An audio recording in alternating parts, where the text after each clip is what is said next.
Você conhece o Globo de Ouro, premiação, os melhores, blá blá blá. Provavelmente você ainda não conhece o Globo de Prata. Lucas é quem fica em segundo lugar? Não.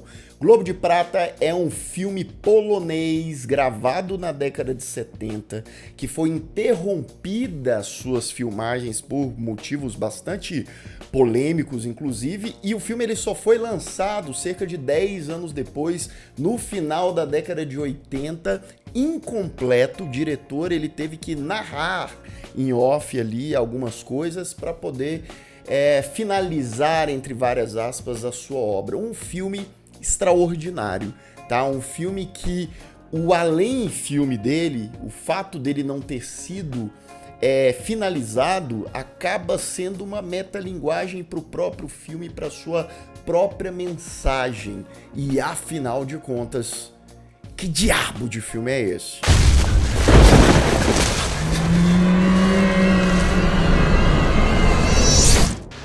Nie chcesz się ze mną uczyć, Tomaszu? Sejam todos muito bem-vindos a mais um Refúgio Cult, meus amigos, hoje para a gente falar sobre o Globo de Prata, filme polêmico, filme maravilhoso, como eu disse, gravado na década de 70, mas que só conseguiu ser lançado, não totalmente finalizado, tá? Em 1988. Sim, o filme ele chegou a ser interrompido quando estava indo para 80% da produção toda completa, as gravações, etc.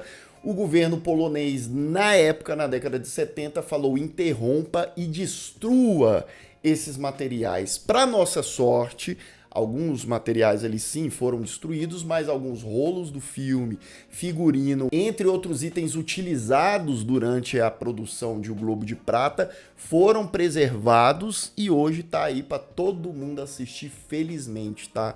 Porque é uma obra bem potente, a gente vai falar mais sobre ela, sobre essa produção, sobre as mensagens, o que é o Globo de Prata, que não é uma premiação que premia quem ficou em segundo lugar. Inclusive, tá? Proibiram lá atrás, né? Tiraram lá o filme, falaram não vai ficar pronto esse filme, mas hoje você pode ver, sabe aonde? No YouTube, tá? Eu vou deixar o linkzinho dele, tá numa qualidade maravilhosa aqui no YouTube, legendado, né? E aí é um filme de 2 horas e 40 de duração, isso que não foi finalizado. Se tivesse sido finalizado tudo certinho, bonitinho, teria mais de 3 horas. E se você quiser ter acesso ao nosso conteúdo VIP do Refúgio Cult, se torne membro do canal, link na descrição, acesso antecipado às nossas lives dos membros, que são lives maravilhosas, entre outros conteúdos e enquetes também, no link aqui na descrição. No início do filme, num futuro distante, num lugar devastado, né? A devastação faz parte dos cenários de O Globo de Prata, né? E até a ambientação em que o filme foi gravada, um objeto cai ali do céu, povos originários ali, um pessoal originário da região leva para os astronautas, para os cientistas aí daquele lugar, que encontram imagens que foram feitas há décadas, né? Provavelmente ali já tem bastante tempo, de outros astronautas que foram para um outro planeta que se parece à Terra e passam a tentar, pelo menos, criar uma nova civilização desse planeta, fugindo da velha Terra, como eles chamam aqui, né? E aí a gente assiste essas gravações e olha só que interessante, tá? Eu quero fazer um parênteses aqui, já desde cara para o Globo de Prata, porque é muito conhecido, muito falado que o Holocausto Canibal do Rogério Deodato é um dos primeiros found footage da história. Na década de 60 / década de 70, nós já temos ali alguns exemplos de filmes que utilizam sim desse formato e dessa estética. E o próprio Globo de Prata, ele já traz essa linguagem de found footage. Porque não 100% do filme, mas um bom percentual dele ali, cerca de metade, mais da metade da produção, é um found footage, que é um dos astronautas lá, que tá no outro planeta, etc, né, o Jerzy, que passa a documentar tudo, e em certo ponto ele manda de volta ali para os astronautas e a gente vai acompanhando isso. E é uma escolha muito interessante de estética de filme, porque ela se torna muito intimista, mas sem deixar de ser épica também. É um épico diferente, sabe? Porque quando a gente fala de obras épicas, de ficção científica, que tem batalhas e povos e desenvolvimento de povos e evoluções e dominações, etc., a gente pensa numa escala grande, né? Numa escala caótica e tal. Não que esse filme não tenha vários momentos caóticos, ele tem. Mas é por essa perspectiva mais aproximada dessa câmera subjetiva, dessa câmera com ângulos irregulares, dirigido pelo cineasta Andrzej Zulawski, que também é roteirista, que é uma adaptação da obra do tio-avô do Andrzej Zulawski. Mais precisamente, uma trilogia de romances escritas por Jerzy Zulawski, Jerzy que também é o nome de um personagem importante nessa história, na ficção. E a obra original do Jerzy Zulawski, o tio-avô do diretor aqui do filme Globo de Prata, foi lançada bem no iniciozinho ali do século XX. Jak matka. Andrzej Zulawski, o diretor do filme, quando ele começou, né, a produzir e tal, ele já tinha alguns conflitos com o governo polonês ali, né, alguns atritos por conta de filmes anteriores que não foram muito bem recebidos pelo governo da época. Estamos falando da década de 70, mais para o início da década de 70. Ele é chamado de volta para a Polônia, eles falam assim, ó, beleza, te perdoamos, faz aí seu filme. Ele faz, começa a produzir o Globo de Prata. E aí, no decorrer do filme, né, o governo ali, a parte da cultura, começou a implicar com o filme em relação, principalmente, à mensagem subversiva e também por ser considerado politicamente perigoso, supostamente, pelo governo polonês. E é por isso que depois, né, com 80%, imagina você, tá com a produção e tal, negócio já sendo gravado ali em 76 e 77, 2 anos dessa produção e de repente para tudo, destrói tudo, acaba com tudo, né? O diretor, ele queria abandonar de vez a obra e só lá na década de 80 é que convenceram, e ele próprio se convenceu também, não, deixa eu finalizar isso aqui. Eu tô misturando aqui o que é a história do Globo de Prata, da história mesmo, da ficção com a realidade, porque para mim é impressionante o quanto eles se misturam, tá? Até porque o próprio diretor, ele narra o filme e ele vai narrar as partes que ele não conseguiu gravar, né? Então ele fez ali umas gravações na década de 80 da cidade ali, andando, fazendo uns travelings pela rua, os carros, as pessoas, etc. E ele vai falar, ó, fulano de tal fez isso na história, entrou em guerra com não sei tal, e não sei, fulano de tal morreu. E óbvio, é óbvio, né, que quando a gente vê os atores encenando aquilo, a ambientação, né, as pessoas nas cavernas, nas praias, que são ambientes muito comuns aqui da história, é tudo mais aparente, é tudo mais ali visível, é muito mais até compreensível, porque a gente vai, né, acompanhando como o filme deveria ter sido. Mas essa questão da narração, ela tem esse impacto em relação, primeiro, à violência que o filme e a produção do filme sofreu até por ser censurada, né, na época, e também a própria violência que a sociedade, que o ser humano produz e é impactada por ela mesmo no filme. Porque, lembrando, a história, os astronautas estão lá tentando, né, fazer uma nova civilização naquele novo planeta. Digamos assim que a lógica desse planeta é meio diferente. Sabe lá o Interstellar, do Christopher Nolan, que eles passam alguns segundos no planeta e já passam uns vários anos? Pois é, o Globo de Prata já fazia isso, ó, há muitas décadas, tá? Porque também é isso. Uma das sobreviventes ali, ao todo são 3 sobreviventes dos astronautas, né? O Adão e a Eva, entre aspas, com mais uma surpresinha, com mais um rapaz, que são eles Piotr, Jerzy, que é o rapaz que tá filmando, e a Marta, a única mulher. Ela engravida com o passar do tempo, as crianças vão nascendo, elas vão crescendo e envelhecendo muito mais rapidamente do que a lógica normal. Com isso, a reprodução ela vai acontecendo e vão se criando outras pessoas que, né, outros seres que vão indo para outros lugares, formando novas tribos, novos grupos com novas lógicas, novas leis. É uma coisa muito interessante aqui porque é um híbrido entre o ser humano e alguma coisa alienígena. E também porque a cabecinha não tá boa. As pessoas ali, aquela nova sociedade se formando, vai se consumindo também pela loucura, pela dor da existência, pelo passado desconhecido, pelo futuro incerto e por tantas e tantas incertezas, ou certezas que a gente acha que são certezas, que acontecem na vida real aqui no nosso mundo, né? E nisso a gente vai vendo a proliferação da violência, do caos naquela nova sociedade. É como se aqueles astronautas que chegaram naquele planeta ali e estão habitando de novo aquele novo planeta, vamos começar do zero, vamos fazer bonitinho agora, vamos fazer uma sociedade evoluída, mas infelizmente a coisa não é assim, porque afinal de contas o fator ser humano ele faz diferença, né? Ele vai dar uma mexida, uma entornada no caldo e a gente vai voltar. Lucas, você tá dando muito spoiler? Não, porque isso tá na base do filme, na premissa.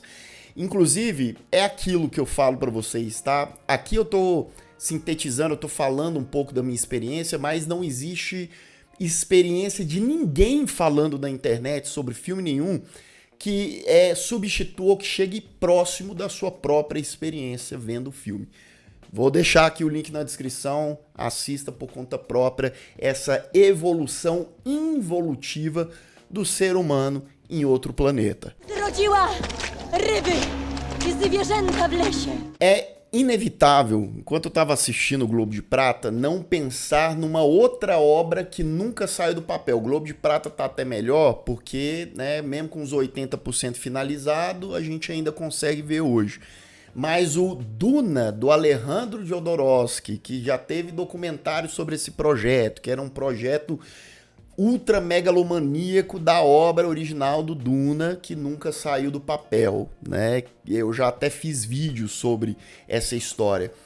Mas o Globo de Prata me passa muito essa pegada, me passa muito, tanto em termos de estética, a gente tá falando de uma coisa interplanetária aqui, meio que é um found footage interplanetário que a gente tem aqui, que não é só found footage, mas também é. E tem, claro, a megalomania, tem também ali a coisa mais lúdica, tem alguns elementos mais fantasiosos também, que mais uma vez me lembra não só para filmografia, para as obras do Jodorowsky, mas o que ele ia tentar fazer com o Duna dele, principalmente em aspectos existenciais, porque se tem uma coisa que o Globo de Prata é existencial, é poético, é lírico, porque às vezes o personagem, no alto da sua loucura ali, sem muito saber o que fazer, tá largado num planeta ali, ser ou não ser, eis a questão, e ele vai jogar braba, ele vai virar pra câmera, ele vai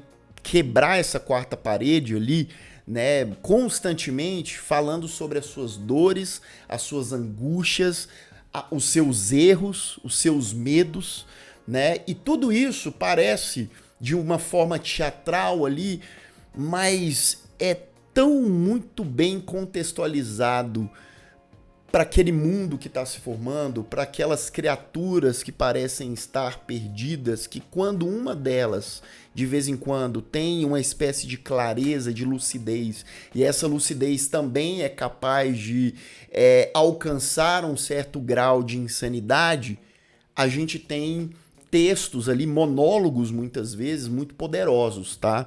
Poderosos mesmo, assim como a imagem desse filme, tá? Imageticamente é um filme impressionante.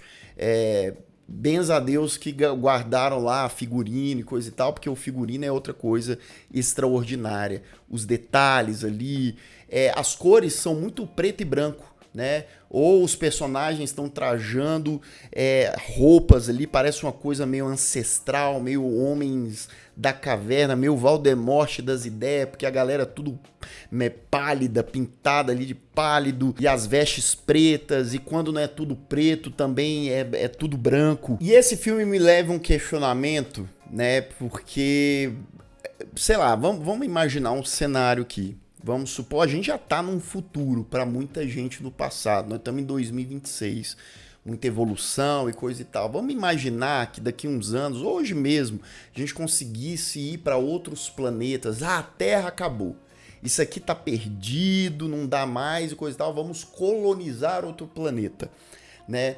E o Globo de Prata, ele fala muito sobre isso. Se a gente for para outro planeta, começar do zero e tal, adianta mesmo alguma coisa? Será que o problema é a Terra? Será que a gente deixando tudo para trás aqui, pegando fogo, vai adiantar alguma coisa mesmo? Será que o problema não está muito mais interno?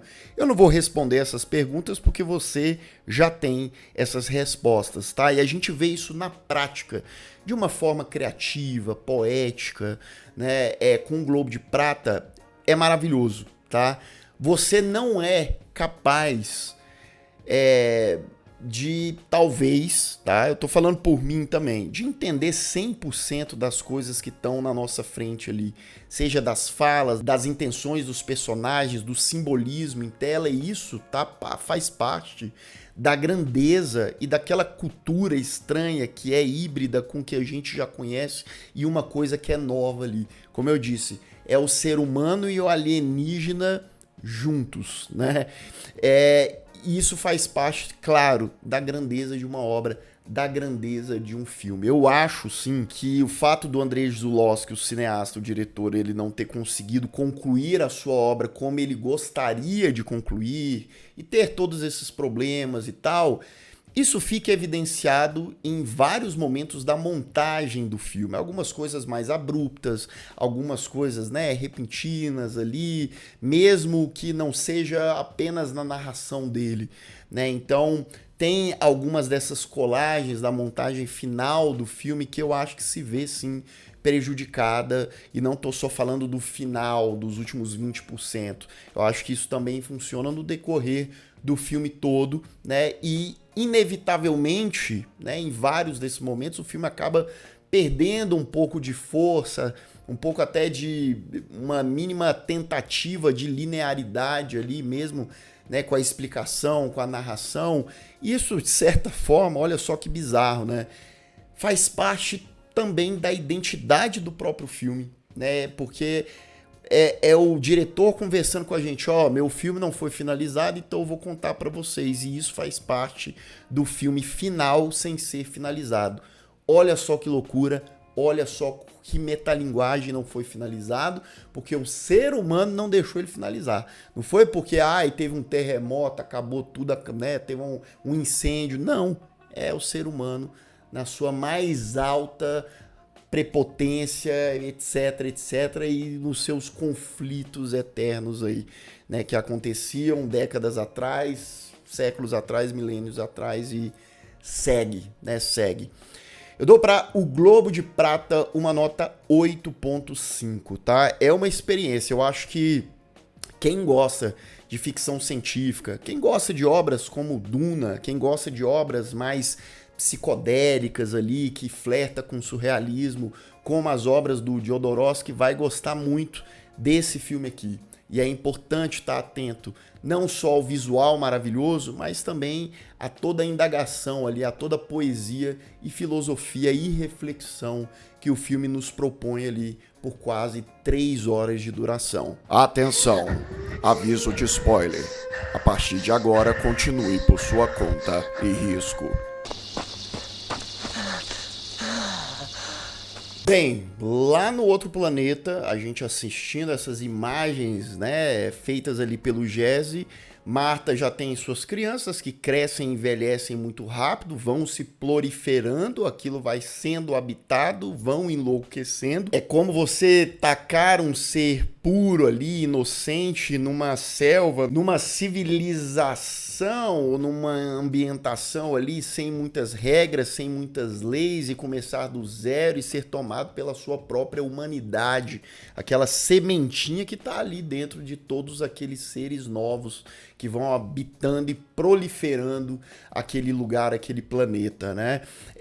Inclusive, nessa loucura é aquilo, uma coisa que não tem naquele planeta é Rivotril, é um remédio calmante. Então, eles vão sendo tomados muitas vezes, vários desses personagens, pela raiva, pela agressividade, pela sede ali de liderança, de poder, de se tornar Deus. É o poder sendo quase como um pré-requisito para ser humano, né? Marta, coitada, né? Deu à luz tantas vezes ali, morre depois do último parto. O Jesse, que tá filmando, outro rapaz morreu antes também. O Jesse envelhece, fica velho, não consegue se comunicar mais ali com o pessoal, né? Porque, né, são esses povos, esses grupos que vão se afastando, criando suas próprias regras, suas próprias línguas, né?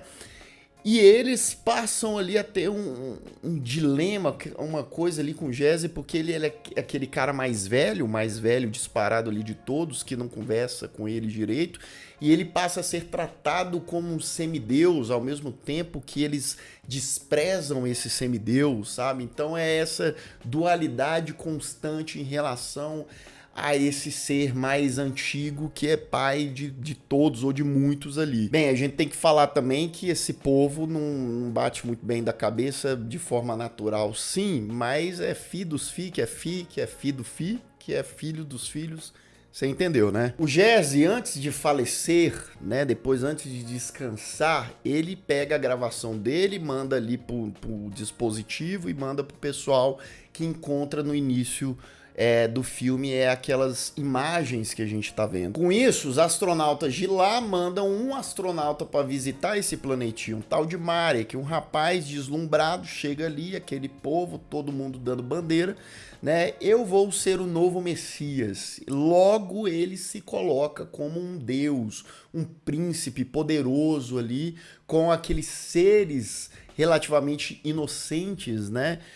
Esperando com sede de conhecimento, de saber sobre a velha terra, né? E tem ele como um símbolo ali. Só que esse cara aí, o Marek, ele também é perturbado da cabeça. Esse poder, todo aquilo que estava diante dele, aquele novo mundo, né, passa a ser uma grande guerra espiritual ali nesse maluco, que ele vai perdendo as estribeiras cada vez mais. E inclusive Marek é encarregado ali como líder agora a dar fim a uma raça ali de humanoides humanos com pássaros telepáticos e tudo mais, conhecidos como Sherns, né?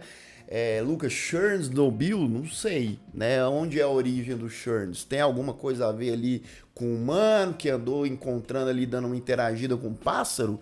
Talvez, né? Só que ele era tido ali como algo, né? Uma anomalia, algo que não poderia existir, e com isso uma guerra, um conflito, e Marek trata essa guerra ali, né? Esse objetivo de eliminar os Sherns, acabar com eles, como uma prova do poder dele, da dominação dele, né, perante aquele povo e naquele planeta. Nisso o filme tem umas inserções do astronauta lá no planeta que enviou o Marek porque ele tá tendo um caso com a mulher do Marek, que é o cara que tá enlouquecendo e liderando lá o outro planeta também. E quando o Marek, já se tratando como Deus ali, acha que derrotou os Sherns e coisa e tal, quando ele volta para casa dele, de volta para a minha terra, ele vê que o povo dele foi empalado, né? Então ali morreu muita gente. A mulher dele lá tá doente, né? Tá ali toda enfaixada de branco. E então ele foi pra guerra. Ele até venceu ali certo ponto, mas quando ele voltou não tinha nada, praticamente nada, né? A sociedade ali tinha sucumbido. Então os poucos que restaram viam Marek agora como uma ameaça, uma escória, um imprestável, um maluco que ele era. Marek então é apedrejado, é atacado ali pelos que sobraram, né? E eles fazem o que com o Marek?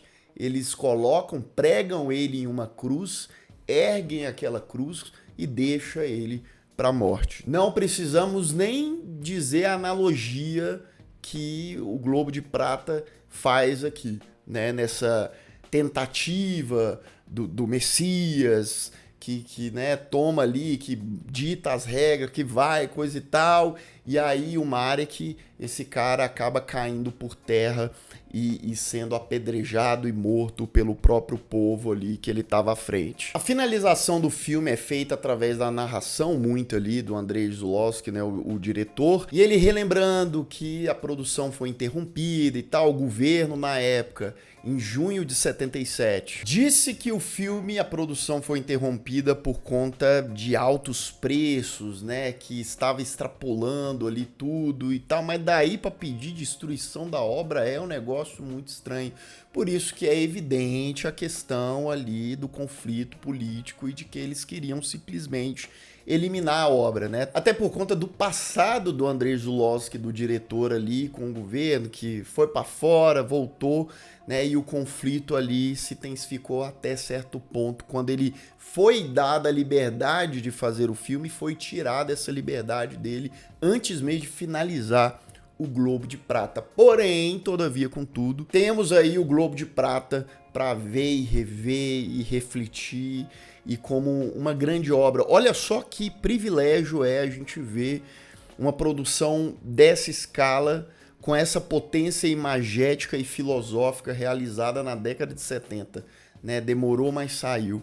Enfim, o que você acha de O Globo de Prata? O que você tira dessa obra? Se você ainda não viu, vai lá, assista, depois vem aqui, comente também, diga aí suas impressões e de outras obras que você conhece e que tenha também essas abordagens, reflexões aí sobre nós mesmo que em planetas muito, muito distantes e não estamos falando de Star Wars, estamos falando de O Globo de Prata. E se você ainda não é inscrito aqui no canal, se inscreva aqui embaixo, clique no sininho para receber todas as notificações, deixe o seu like que ajuda muito o Refúgio Cult também, se torne membro do canal, claro, se você puder, se você quiser, ajuda demais o canal e também tem acesso a vários conteúdos exclusivos aí para os membros. E eu vou ficando por aqui, caso você tenha perdido os últimos vídeos do canal, ó, estão aparecendo bem aqui do meu lado, é só clicar e assistir caso o YouTube não tenha te mandado.